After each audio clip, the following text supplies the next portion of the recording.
Ajaib Kau Tuhan, Kau besar, Kau dahsyat. Kau Allah yang luar biasa di tengah-tengah kami. Tidak ada yang seperti Engkau Tuhan. Layaklah Engkau disembah, ditinggikan, diagungkan. Hari ini Bapa, sebelum kami berdoa, kami rindu tuntunan dari firman-Mu, supaya kami berdoa sesuai dengan kehendak-Mu. Urapi hamba-Mu dan setiap kami yang di tempat ini, biar hati kami menjadi tanah yang subur untuk firman-Mu. Terima kasih Bapa, kami serahkan waktu ini ke dalam tangan-Mu. Hanya di dalam nama Yesus kami doa dan mengucap syukur. Amin. Silakan duduk Bapak Ibu. Shalom. Iya. Puji Tuhan, hari ini kita akan belajar satu tema. Hari ini judul hari ini dipenuhi oleh kuasa Roh. Amin. Saya percaya selama beberapa bulan terakhir ini tema kita itu banyak tentang Roh Kudus.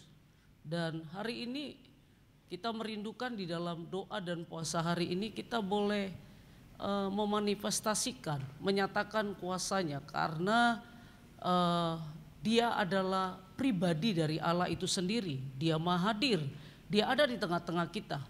Karena dia ada, Alkitab bilang di mana ada Roh Allah, di situ akan ada kemerdekaan.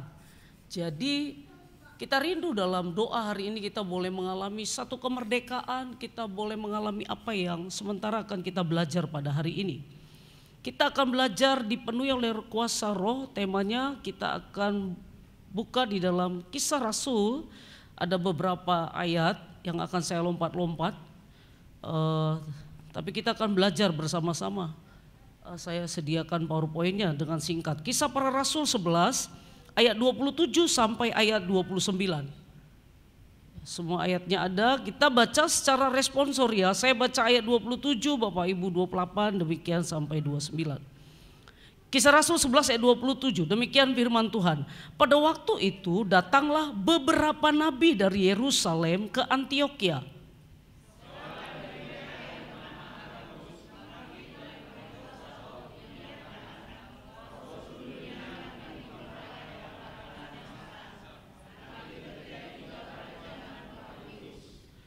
Lalu murid-murid memutuskan untuk mengumpulkan suatu sumbangan sesuai dengan kemampuan mereka masing-masing dan mengirimkannya kepada saudara-saudara dari kaum Yudea. Kita lanjut, selanjutnya kita akan coba belajar lagi, kita baca dari Kisah Para Rasul 21 ayat 10 sampai 14. Masih ada di layar. Saya baca ayat 10 Bapak Ibu, demikian selanjutnya. Kisah Rasul 21 ayat 10. Setelah beberapa hari, tadi sudah dikatakan ya, tadi ada seorang nabi namanya Agabus ya. Sekarang kita lihat siapa Agabus itu.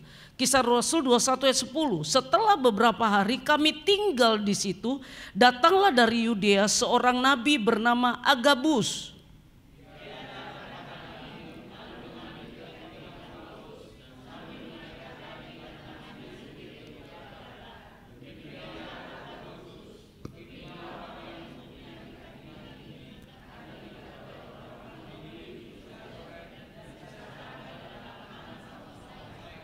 Mendengar itu kami bersama-sama dengan murid-murid di tempat itu meminta supaya Paulus jangan pergi ke Yerusalem.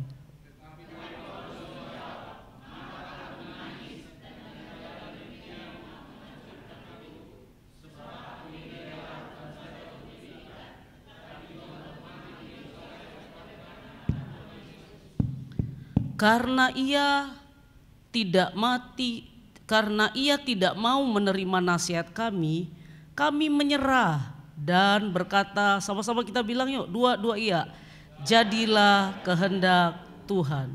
Iya. Kalau kita baca ayat ini, Bapak Ibu, kita akan coba lihat satu ayat lagi di Kisah Para Rasul 20 ayat 22 sampai 25. Ini berkesinambungan. Kisah Para Rasul 20 ayat 22 sampai 25. Ayat 22 saya baca, demikian terus kita responsor ya. Tetapi sekarang sebagai tawanan roh, aku pergi ke Yerusalem dan aku tidak tahu Apa yang akan terjadi atas diriku di situ?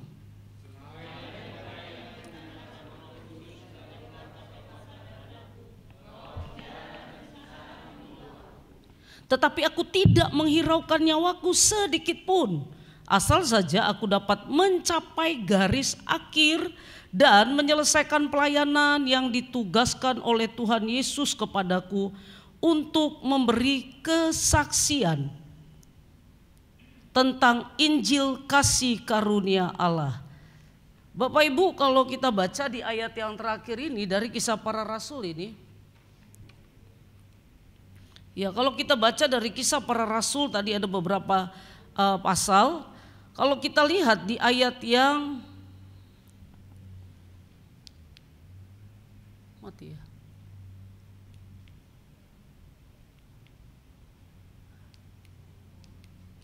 Oke.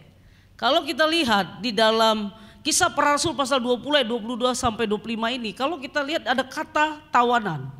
Kalau saya lihat dari arti kata tawanan, tawanan di sini adalah orang yang sudah ditangkap, orang yang sudah ditahan. Tawanan roh itu adalah orang, kalau kita baca kisahnya Paulus, dia adalah orang yang tidak punya lagi hak atas dirinya sendiri. Dia tidak punya lagi hak atas melakukan apapun untuk kepentingan dirinya sendiri. Paulus adalah tawanan roh. Bahkan kalau kita lihat di ayat yang 23 dikatakan, selain daripada yang dinyatakan Roh Kudus dari kota ke kota kepadaku bahwa penjara dan sengsara menunggu aku, tetapi aku tidak menghiraukan nyawaku sedikit pun, asal saja aku dapat mencapai garis akhir dan menyelesaikan pelayanan yang ditugaskan oleh Tuhan Yesus kepadaku. Ngapain kesaksian itu apa? Untuk memberi kesaksian tentang Injil.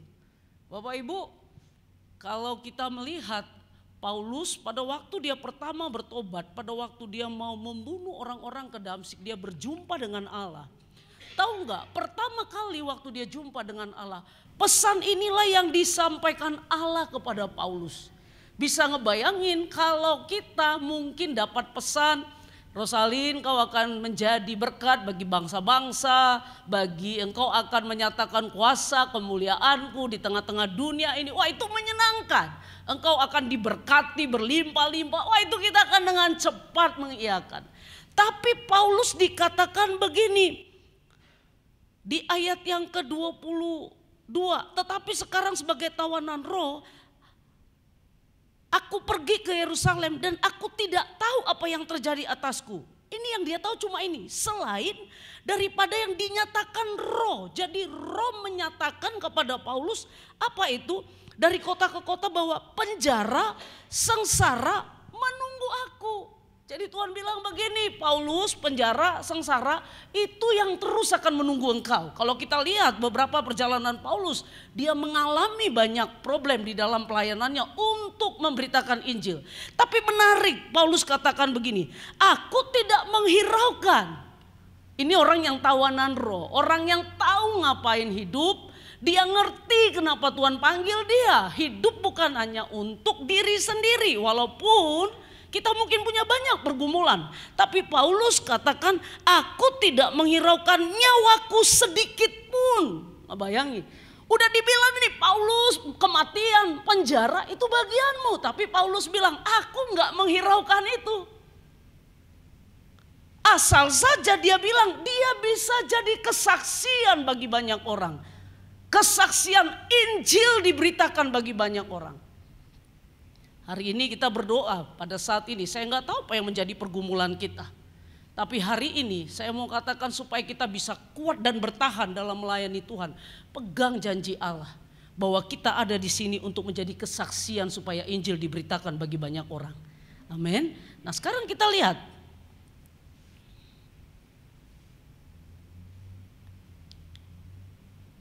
Nah, kita lanjut yang tadi supaya kita lihat siapakah Agabus. Nah, melalui doa hari ini, tadi kita sudah tahu bahwa apa itu tawanan roh. Sekarang kita lihat siapakah Agabus yang kita baca tadi.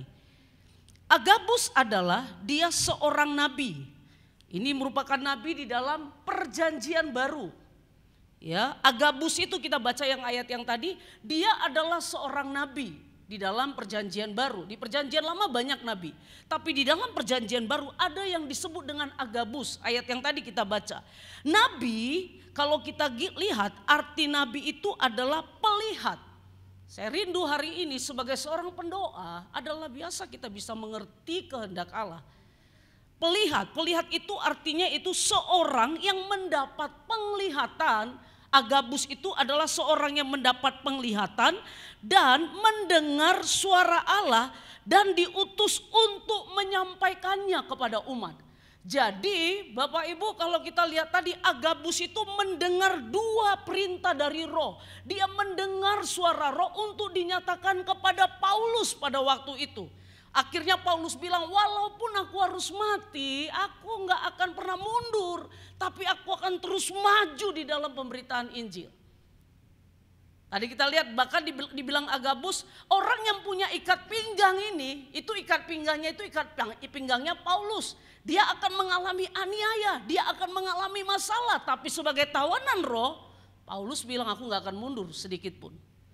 Nah, di dalam perjanjian baru, ada dua yang disampaikan Agabus pesan. Kalau kita baca tadi di dalam Kisah Rasul 11 ayat 28. Yang pertama dia katakan gini, seluruh dunia akan ditimpa bahaya kelaparan besar. Dengar Bapak Ibu, Nabi itu setelah wahyu udah gak ada lagi. Kita sepakat ya, gak ada Nabi Rosalin, gak ada. Tapi karunia Nabi ada. Kita sepakat, bisa ngerti ya. Nabi itu udah stop pada waktu wahyu. Tetapi karunia Nabi masih berjalan sampai hari ini. Sebagai pendoa, sebenarnya kita itu harus sebagai Nabi, artinya punya karunia Nabi.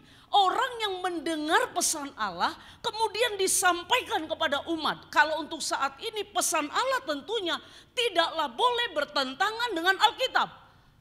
Karena gak boleh lagi ditambah. Begitu wahyu, Alkitab ditutup dengan kata amin, selesai. Kalau kita lihat Pak Wahyu terakhir. Artinya karunia Nabi yang dimiliki oleh Agabus waktu dia sampaikan kepada Paulus. Supaya apa? Paulus bisa mengerti. Ini disampaikan kepada jemaat di Efesus. Yang pertama tadi ada seluruh dunia akan ditimpa bahaya kelaparan. Kemudian yang kedua yang dapat dia lihat adalah sebagai seorang nabi. Ia datang pada kami, tadi Kisah Rasul 21 ayat 11, lalu mengambil ikat pinggang Paulus sambil mengikat kaki dan tangannya. Jadi waktu dia mendapat penglihatan, dia ambil tali pinggang Paulus, kemudian dia ikat kaki dan tangannya. Terus dia bilang, itu yang dia lakukan adalah pesan Tuhan yang mau dia sampaikan kepada umat. Pada waktu dia sedang menyembah, berdoa kepada Allah. Sekali lagi saya katakan, adalah biasa sebenarnya kita bisa melihat kebenaran ilahi dengan utuh. Nanti kita akan lihat ayat-ayatnya.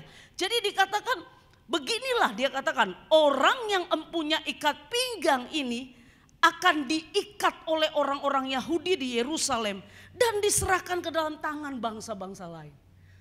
Jadi jelas banget, Paulus itu berkali-kali. Justru menarik buat saya, hari ini kita mau belajar sesuatu, bicara tentang dipenuhi roh, itu bicara tentang, ingat Bapak Ibu, Roh Kudus pada waktu kita terima Yesus secara pribadi, dia ada di dalam kita. Alkitab katakan dia bergerak di dalam kita. Roh Kudus bukan berbicara tentang manifestasi, tapi dia bisa bermanifestasi. Roh Kudus bukan bicara tentang Bapak Ibu situasi-situasi, tapi saya mau katakan dia bisa mengubah situasi. Yang sedih dia bisa buat senang, yang lemah dia bisa buat kuat. Waktu kita minta pertolongan dia bisa menolong kita. Tapi dia bukan sekedar bisa mengubah situasi, dia adalah pribadi Allah itu sendiri yang diutus Bapa. Fungsinya ngapain? Untuk menolong kita. Menolong banyak hal dalam hidup kita. Sama seperti Agabus. Dia bisa menyampaikan suara Allah dengan jelas. Kenapa? Karena ada Roh Kudus di dalam hidupnya. Saya percaya kita udah banyak ini bicara Roh Kudus. Ini waktunya bagi kita untuk bisa mengerti bahwa dia ada di dalam kita. Apa yang pernah terjadi atas Agabus, apa yang pernah terjadi atas Paulus, Allah yang sama itu juga yang kita sembah. Roh yang bekerja atas Paulus dan Agabus, roh itu juga yang bekerja atas kita. Artinya, kalau dia bisa, Agabus dapat melihat, kita pun bisa melihat. Amin. Ini yang udah mulai hilang dari gereja. Saya percaya ketika kita bisa melihat kebenaran ilahi dan kebenaran ilahi itu kita sampaikan percis, saya percaya ini akan membangun umat. Ini akan menguatkan umat. Ini akan menolong umat. Selanjutnya,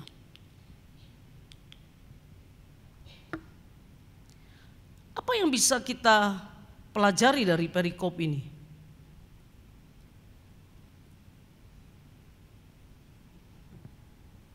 Yang pertama, karunia nabi diperlukan sebagai untuk mengarahkan umat. Sekali lagi saya katakan, karunia nabi, kan nabi udah selesai tadi saya katakan, nggak ada lagi Nabi Rosalin, nabi siapa lagi di sini, nggak ada lagi. Nabi udah selesai, tapi karunia nabi itu sendiri masih ada sampai hari ini. Roh Kudus yang mengerjakannya di tengah-tengah kita. Dikatakan dari yang bisa kita pelajari dari ayat ini adalah karunia nabi itu diperlukan sebagai apa? Mengarahkan umat. Supaya apa?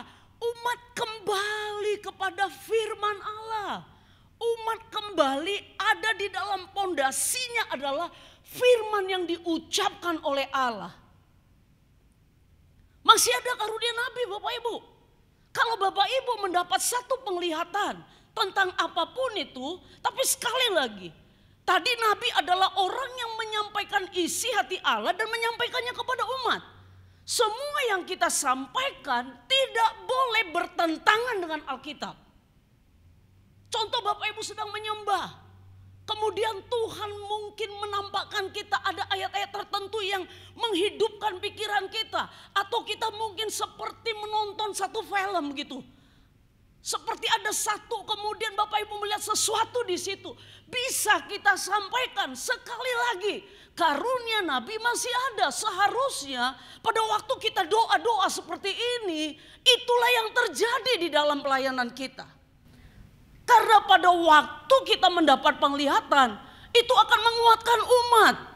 Itu akan membuat umat menjadi mengerti bahwa Roh Kudus ada dan masih berbicara sampai hari ini. Amin. Kalau Bapak Ibu, makanya pada waktu berdoa nanti, ayo Bapak Ibu kasih waktu ruang sebesar-besarnya buat Roh Kudus.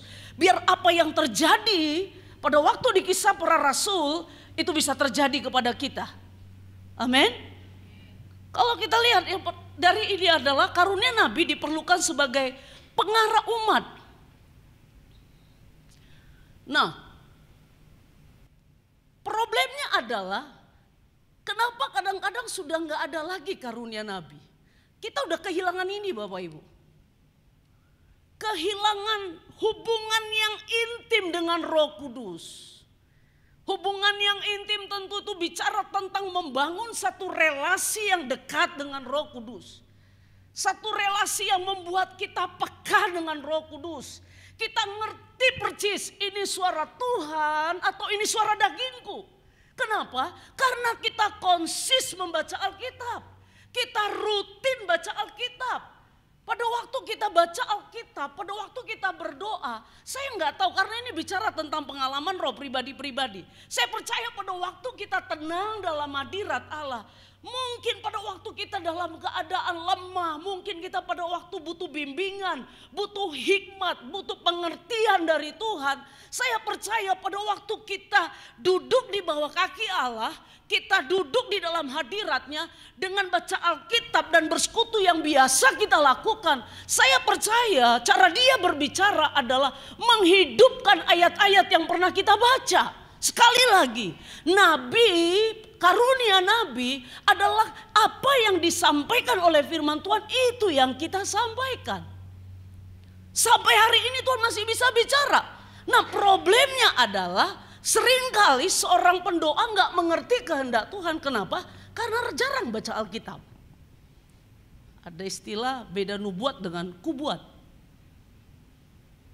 Nubuat datang dari Tuhan. Kubuat datang dari emosi pribadi. Karena mungkin dia tahu bisik-bisik. Karena sering dengar. Tapi kalau nubuat, itu saya datang duduk di hadirat Allah dan Allah bicara dengan jelas. Secara spesifik dan tidak bertentangan dengan firman-Nya. Saya percaya hari ini dia masih bicara. Hari ini nanti kita buka hati kita selebar-lebarnya. Dengar bagaimana Roh Kudus bekerja sama kita. Dengar dia bagaimana menyampaikan nubuatan yang relevan dengan firman-Nya.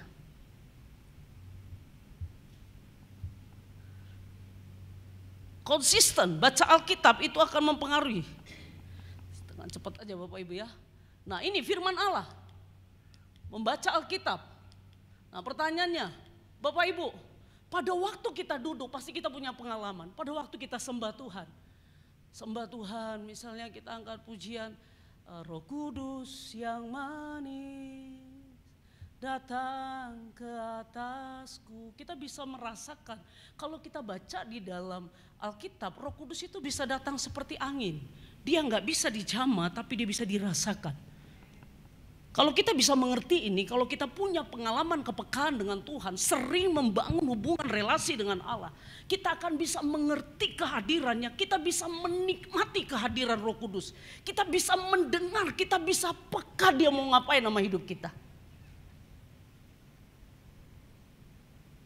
Dia bukan sekedar tadi saya katakan seringkali kita berpikir bicara Roh Kudus, kita bicara getar-getar. Kita bicara tentang wah, bukan Bapak Ibu. Bukan hanya sekedar itu, dia bisa bermanifestasi. Dia bisa melepaskan, bisa membebaskan. Tapi saya pengen hari ini kita melatih kerohanian kita sebagai, kita hari ini datang dengan doa puasa, saya percaya dengan pergumulan. Ayo hari ini nanti biarkan Roh Kudus dalam bentuk seperti apa dengan caranya menjamah kehidupan kita. Dia ada di sini, biarkan dia datang masing-masing sama kita. Apa pergumulan kita, apa yang sedang kita alami, mungkin kita sedang sakit. Aduh rasanya kita kelabakan, habis akal, dengar baik, dia bisa kasih hikmat. Karena dia Roh Kudus, dia diutus Bapa ngapain? Untuk nolong kita, itu tugasnya yang terutama.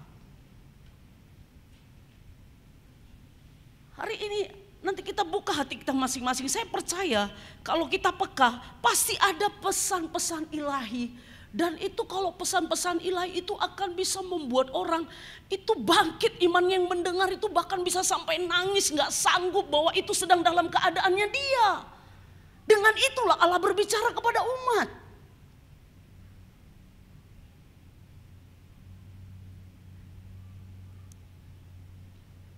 Hidup akan dipimpin oleh Roh. Hidup dipenuhi Roh adalah hidup bergantung dan percaya kepada firman Allah. Itu hidup dipenuhi Roh. Sekarang kita lanjut. Yohanes 14 ayat 6. Yuk kita baca bareng-bareng. Iya. Tetapi penghibur yaitu Roh Kudus yang akan diutus oleh Bapa dalam namaku, dialah yang akan mengajarkan segala sesuatu kepadamu dan akan mengingatkan kamu akan semua yang telah kukatakan kepadamu. Bapak Ibu coba lihat. Di sini dikatakan Roh Kudus yaitu penghibur itu diutus Bapa kepada kita. Dikatakan ngapain? Dia yang akan mengajarkan apa? Segala sesuatu. Gak ada batasan. Kalau Bapak Ibu butuh hikmat, Tuhan gimana ini Tuhan? Anakku mau kuliah di mana? Saya mau katakan, dia akan mengajarkan segala sesuatu. Apapun itu. Kalau Bapak Ibu mau melayani, mungkin Bapak Ibu bilang ini orang keras banget ini orang susah banget ini. Aduh ini orang gak susah untuk menerima Injil. Tuhan yaitu melalui Roh-Nya itu akan mengajarkan segala sesuatu. Ada hikmat nanti yang bisa turun kalau kita butuh hikmat. Bahkan dikatakan apa? Dan akan mengingatkan kamu akan semua yang telah dikatakan. Artinya dia akan mengingatkan kita akan semua yang dia firmankan. Dia ingatkan itu akan apa yang difirmankan. Kalau pada waktu kita takut Tuhan bilang, aku adalah gembala, takkan kekurangan engkau, aku menyegarkan jiwamu. Mungkin pada waktu kita nyembah Tuhan, kita dalam keadaan tertekan. Mungkin ada problem demi problem, saya mau katakan, Dia akan bisa mengingatkan firman-Nya di dalam kehidupan kita, sehingga melalui firman-Nya itulah Roh Kudus bekerja dan akhirnya dia bisa menguatkan kita. Amin. Dia roh yang hidup, dia roh yang bergerak sampai hari ini. Masih bergerak di tengah-tengah kita. Ya, sedikit lagi Bapak Ibu. Kita baca yuk Kisah Para Rasul 21 ayat 13. Dua iya. Mengapa kamu menangis dan dengan jalan demikian kamu menghancurkan hatiku? Sebab aku ini rela bukan saja untuk diikat, tetapi juga untuk mati di Yerusalem oleh karena nama Tuhan Yesus. Karena ia tidak mau menerima nasihat kami menyerah dan berkata apa? Wah, udah jelas ini dibilang nanti yang dapat ikat pinggang, yang punya ikat pinggang nanti dia akan diikat. Dia akan menjadi orang yang akan mendapat aniaya. Tapi pada waktu itu jemaat di Efesus nangis. Karena Paulus tetap aja mau pengen memberitakan Injil. Keren ya. Kalau kita bilang ya nanti akan ada bencana di situ. Nanti kau pergi ke Rupat, kapalmu itu akan terbalik. Oh, kita akan gunakan itu senjata untuk udahlah gak usah pergilah. Paulus enggak loh Bapak Ibu. Bisa ngebayangin dibilang nanti kau akan menjadi orang yang dianiaya. Paulus bilang apa? Gak usah nangis, jemaat Efesus nangis. Tapi Paulus bilang apa? Jangan nangis. Dia katakan, mengapa kamu menangis dan dengan jalan demikian mau menghancurkan hatiku? Sebab aku ini rela bukan aja diikat. Mati pun aku rela satu Injil. Keren ini orang yang penuh roh ini. Memang kayaknya ngeri kali ya, ngeri kan? Kita kadang-kadang sakit sedikit aja, udahlah Tuhan tadi mana lah kau Tuhan. Udahlah gak mau lah aku datang doa puasa gini-gini aja terus. Sarupa tunados. Iya gini-gini terus hidup. Gak ada yang berubah. Udahlah Tuhan ya. Kupikir-pikir doa puasa gak doa puasa. Sarupanya sudahlah lebih baik di rumah. Paulus dalam keadaan yang paling terancam pun dia tetap. Apa yang bisa kita pelajari? Hidup penuh roh itu akan membuat seorang kuat menjalani kehidupan dan panggilan. Sekali lagi saya mau katakan, kalau kita hidup dalam roh, nanti hari ini Bapak Ibu, coba nanti minta kekuatan Tuhan. Apa yang membuat kita hari-hari ini udah mulai rapuh, udah mulai hidup ya sekedar dijalani, gak ngerti lagi, udah gak punya kasih dan cinta lagi. Dikatakan hidup dengan roh akan membuat seseorang kuat dalam menjalani kehidupan dan panggilan. Amin. Ada kehidupan yang terjadi bisa di luar dari prediksi kita, di luar dari apa yang kita. Mungkin kita bermasalah dengan hubungan suami istri. Mungkin kita bermasalah dengan ada begitu banyak pergumulan, pencobaan-pencobaan, rasanya buat kita udah kehabisan akal. Mungkin kita bermasalah dengan masalah finansial kita, keuangan kita. Aduh Tuhan, aku doa, tapi Tuhan ini udah mau semester baru Tuhan, anak-anak butuh sekolah, anak-anak butuh uang, dan uangnya cukup besar Tuhan. Pengeluaran bertambah sementara penghasilan aku enggak bertambah Tuhan. Rasanya membuat kita pengen cari jalan cepat. Rasanya kita berpikir, aduh kalau doa begini mungkin aku lebih baik mencari cara yang lain, yang lebih cepat bisa menghasilkan uang. Tapi hari ini kita mau datang di bawah kaki Tuhan. Amin. Amin. Biarkan nanti Tuhan bicara sama hidup kita. Apa yang kita alami biarkan dia memeluk kita melalui rohnya. Biarkan dia merangkul kita. Biarkan dia menyatakan kuasanya, menyatakan hikmatnya, menyegarkan kembali. Selanjutnya, ya ini sama ini ya. Ya kita nggak pernah jalan sendiri. Tadi dikatakan ada Roh Kudus yang selalu bersama dengan kita. Yang terakhir, penuh roh akan membuat seseorang mampu percaya dan taat terhadap firman Allah. Wah, tadi Paulus dikatakan, Paulus kau akan mati, ya penjara, aniaya, itu yang menyertai pelayanan. Paulus nggak pernah mundur. Bapak Ibu, apa sih yang sudah mulai menarik kita? Rasanya saya pernah bilang kalau pernah pengalaman kita ketika kita punya dalam masalah tekanan, saya pernah mengalami begitu. Itu sepertinya kayak doa itu kayaknya mental balik. Kayaknya Tuhan itu jauh, padahal Tuhan gak pernah jauh. Dia tetap sama. Hati saya yang berubah, kepercayaan saya yang berubah karena tekanan demi tekanan. Karena problem demi problem. Kadang-kadang doa itu aduh Tuhan, pergumulanku ini berat banget Tuhan, gak kuat aku. Kita mulai lagi masuk hadirat Tuhan, kita mulai doa. Kalau ada istilah saya cari lagu sampai yang paling sedih, kayaknya udah gak punya rasa lagi. Buat saya lagu yang paling sedih itu kalau saya udah bener-bener gimana itu lagu salibmu, salibmu yang kumulia. Saya kok udah nyanyi lagu itu saya gak sanggup. Tapi kalau udah kita dalam keadaan yang benar-benar, aduh Tuhan, anakku Tuhan, lihatlah keluargaku Tuhan, aduh Tuhan ada sakit penyakit dalam tubuhku. Rasanya aku gak bisa lagi melihat Tuhan yang hidup. Roh Kudus bantu aku, Roh Kudus tolong aku supaya aku kuat. Orang yang hidup di dalam roh, Roh Kudus akan membuat dia mampu percaya terhadap janji dan firman Allah. Sekalipun gak ada dasar bagi kita untuk berharap. Roma katakan pada waktu Sarah dalam keadaan mandul. Alkitab katakan sekalipun gak ada dasar untuk Sarah, untuk Abraham berharap. Namun Abraham tetap berharap. Berharapnya kepada siapa? Apakah kepada situasi? Tidak. Satu situasi bahwa Sarah mandul. Semua yang mandul udah gak bisa lagi bereproduksi. Tapi apa kata Alkitab di dalam Roma? Abraham tetap percaya kepada janji Allah, yaitu firman Allah. Bapak Ibu dengar baik. Apapun keadaan kita hari ini, firman Allah gak pernah berubah. Dia mati di atas Kalvari. Dia tanggung semua dosa kelemahan kita. Semuanya, apapun itu. Di Alkitab katakan waktu dia di atas Kalvari. Finish. Semua udah selesai. Gak ada hal yang terlalu kita pikir, aduh ini berat ini Bu Pendeta. Ini sulit. Ini aduh kacau ini. Hari ini kalau kita mengerti firman Allah, kalau kita hidup oleh roh, percayalah Roh Kudus akan membuat kita kuat. Amin. Dia akan buat kita kuat. Dia akan membuat kita kuat. Selanjutnya sedikit lagi. Kisah 28 ayat 20. Yuk kita baca sama-sama yuk. Dua ya. Itulah sebabnya aku meminta supaya aku melihat kamu dan berbicara dengan kamu. Sebab justru karena pengharapan Israel aku diikat dengan belenggu ini. Wow, keren. Paulus bilang gak apa-apa aku diikat. Gak apa-apa aku dibelenggu.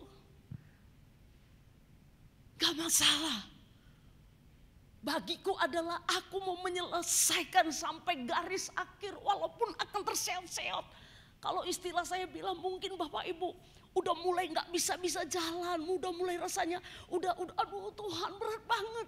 Tapi dengar baik, kalau ibarat kita tanding di lapangan, kita tanding di lapangan waktu kita udah mau tanding ini, wah udah jalan, udah nggak sanggup, udah nggak mampu. Itu ada sponsor kita, ada bukan sponsor ya, yang bilang akan sama kita, ayo Alin maju, ya terus, ayo sedikit lagi sampai ke garis finish. Hal yang sama Bapak Ibu. Pada waktu kita udah banyak tekanan tadi, yang tahu uang kak, kita punya pergumulan, kok kayaknya gak ada jalan keluar. Aku berdoa, aku baca Alkitab, aku melayani. Hari ini ada Roh Kudus. Mungkin kau tersehat-sehat, mungkin udah bilang, aduh udah gak kuat lagi, gak tahu lagi dari mana. Hari ini, kalau tadi ada supporter kita, ada Roh Kudus yang bilang sama kita, anakku jangan menyerah anakku. Anakku bangkit, anakku aku mengasihi engkau. Anakku aku pengen memberkati engkau. Anakku maju anakku. Mungkin kita bilang Tuhan berat banget. Tapi dia sebagai supporter akan bilang sama kita, anakku aku datang menolong engkau. Aku datang memang untuk engkau anakku. Ayo kita bareng-bareng anakku. Mungkin kita udah kehilangan pengharapan. Saya mau katakan pandang kepada salib Kristus. Pandang kepada salibnya. Pengharapanmu di dalam Tuhan gak akan pernah sia-sia. Gak akan pernah sia-sia. Buka hatimu buat Tuhan. Kalau mungkin kita udah rutinitas saja. Sekedarnya hari ini buka. Minta Tuhan bicara sama aku Tuhan. Bicara sama aku spesifik. Aku udah mulai lemah. Aku butuh tuntunanmu Roh Kudus. Tolong aku. Bantu aku. Ada satu kisah. Ini Ayub. Kita baca sama-sama Ayub 42 ayat 2 ini. Ya, sekarang LCD kita agak-agak goyang dangdut ya. Yuk kita baca sama-sama. Dua, iya. Aku tahu bahwa engkau sanggup melakukan segala sesuatu dan tidak ada rencanamu yang gagal. Saya akan tutup dengan ini Bapak Ibu. Ini kisah Ayub. Ayub orang yang kaya raya. Ayub punya anak. Ayub punya segala-galanya. Tapi satu kali semua diambil dari hidupnya. Iblis bilang begini, iyalah dia bisalah mengasihi engkau. Hidupnya enak, baik. Coba ambil semua. Silakan. Kecuali nyawanya. Iblis gak bisa ngambil nyawa kita, roh kita. Untuk alasan apapun. Gak bisa. Karena dia tinggal dan menetap di dalam kita. Pada waktu itu, waktu istrinya bilang, sudahlah tinggali Allahmu. Anaknya mati, hartanya habis, semua terbakar habis. Di pasal 42 ayat 2, dia bilang, aku tahu tidak ada rencanamu yang gagal. Sebagai manusia, anak-anaknya mati, hartanya habis, semuanya bakar, dia kena sakit kusta. Sakit yang seperti itu gatal sampai dia pakai kaca. Saking gatalnya, sakit. Mungkin kalau kita jadi Ayub kita bilang, di mana kau Tuhan? Anakku mati, hartaku habis, sekarang aku di mana aku bisa percaya samamu? Tapi pernyataan Ayub melalui firman Allah dia katakan, aku tahu tidak ada rencanamu yang gagal. Kalau Bapak Ibu merasa semua selesai hidupku, gak ada lagi yang menjadi pengharapanku. Hari ini saya mau katakan, tidak ada rencana Tuhan yang gagal. Amin. Masih ada pengharapan di dalam Tuhan. Karena dia mati buat kita. Di atas Kalvari. Bangkit, semangat dan tetap berdoa. Roh Kudus ada di sini. Saya mau kita buka hati kita selebar-lebarnya. Kalau Bapak Ibu mau nanti mungkin mendapat sesuatu seperti video kah atau mungkin seperti film, seperti sekali lagi Roh Kudus itu sifatnya tertib. Saya masih percaya Tuhan masih bicara sampai hari ini melalui penglihatan maupun melalui mimpi, karena firman Tuhan yang katakan. Tapi sekali lagi itu tidak bertentangan dengan Alkitab. Hari ini kalau ada di tempat ini yang mulai lemah, pengharapannya mulai hilang, mari kita datang kepada Tuhan. Mari semua kita datang ke hadirat-Nya. Buka hati selebar-lebarnya buat Roh Kudus. Mari kita buka hati kita. Apa yang menjadi pergumulan kita? Dia ada di tengah-tengah kita. Roh Kudus ada di tengah-tengah kita. Dia hadir di sini. Dia siap untuk melayani kita. Satu persatu dia tahu persis. Dia gak pernah kehabisan akal, kehabisan ide, kehabisan kuasa. Karena dia memang untuk itu datang, diutus Bapa kepada kita. Dia berikan rohnya kepada kita. Kalau ada hari-hari ini Bapak Ibu yang udah mulai kehilangan pengharapan, kehilangan kekuatan, mulai melakukan segala sesuatu karena rutinitas kebiasaan. Izinkan Roh Kudus ada menjamah kita di tempat ini. Agar pujian Roh Kudus yang manis datang penuhi kami.